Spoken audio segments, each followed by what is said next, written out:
Well, good morning. Good to see everyone today. And we're in a series on Sunday mornings titled Why?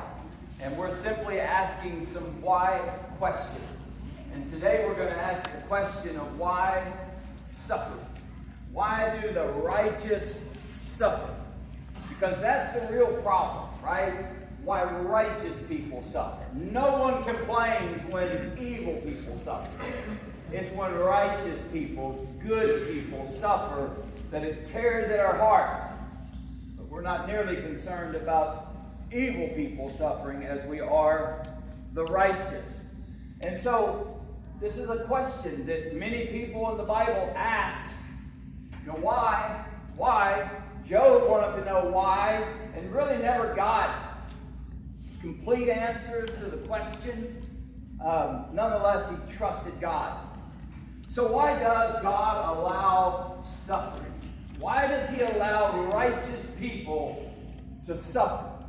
And I'm going to give you a variety of reasons this morning. Number one, God allows us to suffer because there is value in suffering. There's benefit in suffering. And there are a lot of verses that teach this. For example, Psalm 119, verse 71. Listen to David. It was good for me that I was afflicted, that I may learn your statutes. And so David said, it was good for me to be afflicted. It was good for me to be disciplined, because it was then that I learned to keep your statutes. And then over in James chapter 1, verses 2 and 3, as James talks about suffering that people endure. He says, consider it all joy, my brethren, when you encounter various trials, knowing that the testing of your faith produces endurance. So notice, the testing of your faith through the trials brings about endurance. And so there's benefit that comes, value that comes through being disciplined by God. The Hebrew writer over in Hebrews chapter 12, I don't have this one on the screen, but if you want to look at it in Hebrews 12, we're going to look at a few verses. The Hebrew writer speaks here of the discipline of God. He begins in verse 5. He says, and you've forgotten the exhortation which speaks to you as sons. My son, do not despise the chastening of the Lord, nor be discouraged when you are rebuked by him. For whom the Lord loves, he chastens, and scourges every son whom he receives. If you endure chastening, God deals with you as with sons. For what son is there whom the Father does not chasten? But if you are without chastening, of which all have become partakers, then you are illegitimate and not sons. God says, if you're not receiving discipline from me, you're not my child. I discipline my children, God says. And then in verse 10, he says, up at verse 9. Furthermore, we have had human fathers who corrected us, and we paid them respect. Shall we not much more readily be in subjection to the Father of spirits and live? For they indeed for a few days chastened us as seemed best to them. But he for our profit, there it is, benefit, profit, value. He says that we might be partakers of his holiness. Now, no chastening seems to be joyful for the present, but painful. Nevertheless, afterwards, it yields the peaceable fruit of righteousness to those who've been trained by it. God disciplines his children, and he does it for a specific reason, that they become holy and godly. And that's what God is seeking to do in the lives of his people. That was the reason for the captivities.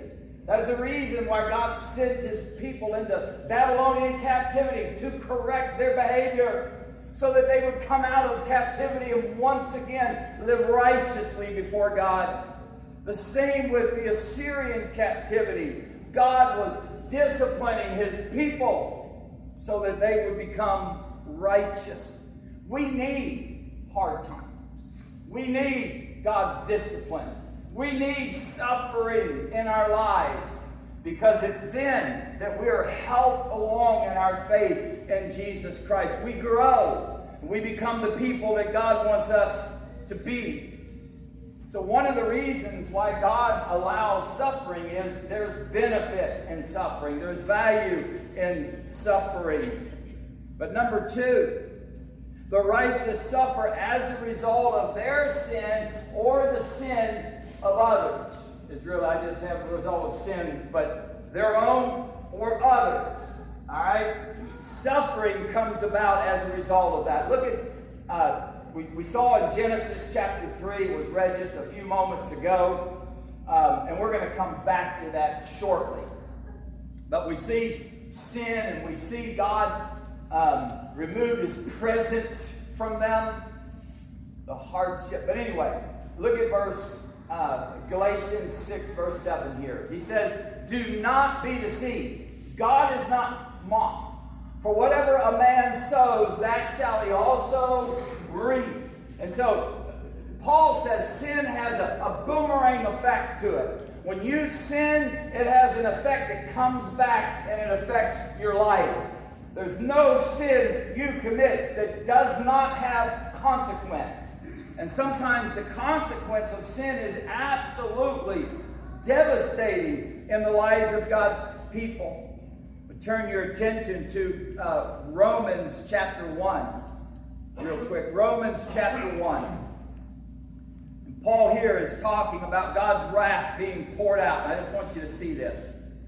Verse 18, Romans 1, Paul says, for the wrath of God is revealed from heaven against all ungodliness and unrighteousness of men who suppress the truth in unrighteousness, because that which may be known of God is manifest in them, for God has shown it to them. And then he goes on and he says in verse 24, therefore God also gave them up to uncleanness in the lust of their hearts to dishonor their bodies among themselves, who exchanged the truth of God for a lie, and worship and serve the creature rather than the Creator, who is blessed forever. Amen. For this God gave them up to vile passions, for even their women exchanged the natural use for that which is against nature. In other words, lesbianism. God turns them over to their sin. You want to live that way? God says go and live that way. But there's consequences. Verse 26, for this reason God gave them up to vile passions. Verse 27, likewise the men, leaving the natural use of the women, burn in their lust for one another. Men with men committing what is shameful and receiving in themselves the penalty of their error, which was due. Homosexuality here, men with men. He says in verse 28, and even as they did not like to retain God in their knowledge, God gave them over to a debased mind to do those things that are not profitable. God says, you want to live that way? Go ahead. Go ahead and live that way. God allows you to if that's what you want to do. But boy, there are consequences. Verse 29, being filled with all unrighteousness, sexual immorality, wickedness, covetousness, maliciousness. He says, full of envy, murder, strife, deceit, evil-mindedness. They are whisperers, backbiters, haters of God, violent, proud, boasters, inventors of evil things, disobedient to parents, undiscerning, untrustworthy, unloving, unforgiving, unmerciful, who, knowing the righteous judgment of God, that those who practice such things are deserving of death, not only do the same, but also approve of those who practice them. Those who practice those sins, Paul says, are worthy of death. I'm not talking about physical death. I'm talking about spiritual death. Eternal death is what he's talking about. But not only those who do those things, but those who approve of those things. So if you approve of the gay lifestyle, for example, you're as guilty as those who practice. That's what Paul is saying. Sin has a boomerang effect. Verse 18 makes it clear that God's wrath is being poured out, that's present tense, right now upon the ungodly. What does that mean? It means there's consequences to sin. When you go out and drink, you could have a wreck and kill somebody. You could have a wreck and lose a limb, for example. You could take, some sort of drug and OD and die. I mean, terrible things. You could commit immorality and come up with AIDS or some, sexual disease of some kind. God has baked in consequence to every sin. There's no sin you can commit that doesn't have consequence. Sin has a boomerang effect. It's going to come back and it's going to smack you in the face. This is the way it is. Now, I'm going to come back to that Genesis 3 in the next point, 2 points from now, because I think it's the best place to make that point. So number three, God allows suffering. Suffering occurs because of the fallibility and the frailty of human beings. In other words, we're frail, and other people are frail, and sometimes we do things that causes severe consequences in our lives. A teenager, for example, might misjudge how far he or she can swim in a lake and drown. I had a friend that did that. We used to go out to the gravel pits and swim. I've actually had 2 friends that drowned. And we would swim across that thing or back and forth. But one day, one of my buddies didn't make it and went under. And we were unable to find him. But that's what happens sometimes. You just misjudge what you're capable of. God didn't sink him. I mean, he knew how to swim, but he just misjudged. And as a result, that brought tremendous suffering in his family's life. An elderly man, might run a red light or a stop sign and crash into somebody and kill them or maim them in some way, causing suffering. But it's just due to the frailty of human beings. Sometimes we just do things and we don't intend to, or we misjudge our abilities. For example, plane crashes, due to pilot error, and dozens and dozens and dozens of people die. And there's so much suffering. But that suffering has come about as a result of the frailty of human beings.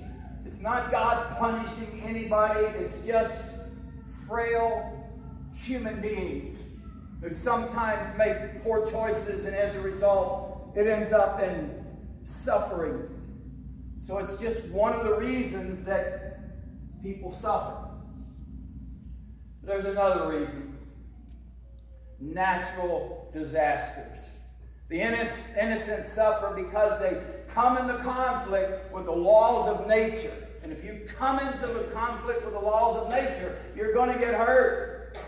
Electricity, for example, that is active. You do not want to get hit by a lightning bolt. That's why when there are thunderstorms, we're told to get indoors. It's not safe to be outside.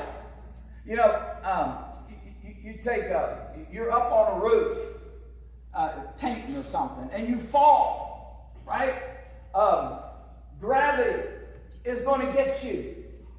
It's going to take you down. It's absolutely going to take you down. And I'll state this again, but think about it. You think, well, why couldn't God just save me? Just suspend gravity for a minute. Well, think about that. If God suspended gravity just for a minute to save you from hitting the ground, guess what would happen to the rest of the world?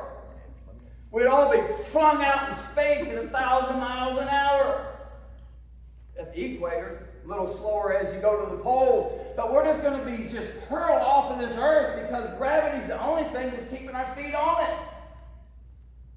And so, the laws of nature will get you. And sometimes it results in suffering.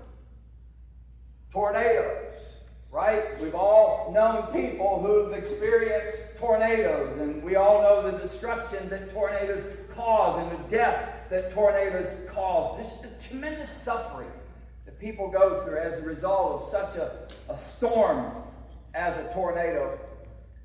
You know, hurricanes, another situation. That's just a great big tornado, right? Only it's huge. You know, you're talking, maybe 150 miles diameter.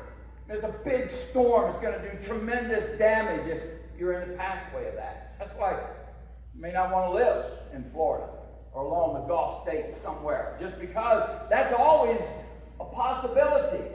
And you know that going in it.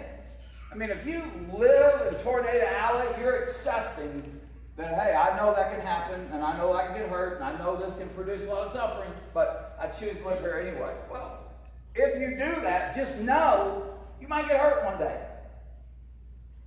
Same thing is true with hurricanes and earthquakes. Isn't it funny, since they stopped all that drilling here, we haven't had no earthquakes? I mean, we were having, 50 earthquakes a day for a while. It seemed like just every time you turn around, an earthquake. No earthquakes now. Don't tell me that wasn't due to fracking. It was. We know that. But now, let me just say something here about these. And this is where I want to go back to Genesis chapter 3. I'm under the belief that our world is not the same as when God initially created it. That when man sinned, it not only affected man, but it affected the entire creation of God. And perhaps the reason we have tornadoes, the reason we have hurricanes, the reason we have earthquakes is due to the fact that something happened to the creation long ago. And it did. Man fell. Man fell. And it affected the universe. Look in Romans 8. In Romans chapter 8.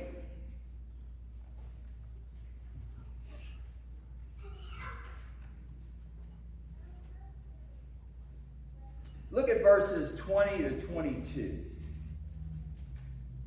Paul says, "For the creation was subjected to futility," he says, "not willingly, but because of him who subjected it in hope. Because the creation itself also will be delivered from the bondage of corruption into the glorious liberty of the children of God. For we know that the whole creation groans and labors with birth pains together until now." So Paul's speaking of a time when the creation is going to be liberated. When we're going to be liberated, when we're going to shed these physical bodies and we're going to put on our new, glorious, glorified bodies shaped in the image and likeness of Jesus Christ himself. That's our hope. That's our future. But Paul also says that this is a time when the creation also will be released from the bondage of corruption that it finds itself in. Why is it there? The fall. The fall. And remember, when man fell, God cursed the ground. You remember that? There was a curse. And that's why we have all those weeds that we have to deal with. If you're a gardener, weeds is your nemesis, is your enemy. I hate those things, but that's part of the fall. That's a consequence of the fall. And so I really believe that a lot of things we experience in this universe now could very well be due, I don't know 100%, but I believe that these kinds of things is probably due to the fall of man when God cursed the earth and the whole creation was affected by it. But there's coming a day when it will be delivered just as you and I will be delivered. And that's what Paul says. And Peter says there's going to be a new heaven and a new earth. Not this one. It's going to be new. All right. So real quick. Until we can know what God knows, and do what God can do, we should not be so fast to criticize what God has done. Right? Because we might think, well, if I made the world, I would have done it better. Really? Really? You would have done a better job than God? No, I don't think so. We need to be very careful criticizing God and the way He created the world. You may not like suffering, you may not like hardship, but it's so good for us, and God knows what He's doing. So here's the thing. Why doesn't God intervene? Why doesn't He intervene? Why doesn't God keep the wicked from hurting the righteous? God does not intervene because He must respect that man is a free moral agent. And so, remember I said we experience suffering because of our sin and the sin of other people. And so I can make a choice to hurt you. I can make a choice to cause you to suffer. But I can also make a choice to love you. Right? And so I can do either or. God has given me that freedom. I can use that freedom to cause pain, or I can use that freedom to enjoy loving relationships with people. You see, God created us with the ability to make choices. And we're free moral agents. God does not interfere with that. God does not come down and change my decision. If I make a decision to hurt you, He's not going to change my mind. He's not going to change my mind. Because I'm a free moral agent, He's going to allow me to be a free moral agent. God allows this freedom because think of the consequence. You would be a robot or a puppet on a string. Is that what you would rather be? Imagine for just a moment. Your child comes up to you and says, "I love you, Mommy." This is a recording. I mean, if God made us that way, created us that way, had no choice, you could never know love. You couldn't. It's when I choose to love you, regardless of what is in your life. I make that choice, that decision. And that's love. That's how we engage in loving relationships. But if you don't have that ability, you can't have loving relationships. So that's why God does not intervene. Secondly, God doesn't intervene when it comes to earthquakes or tornadoes or hurricanes. You see, God has created the universe with certain laws that govern it. And those laws are in place. If you violate those laws, you're going to get hurt. Gravity or whatever it might be. But gravity is a wonderful thing.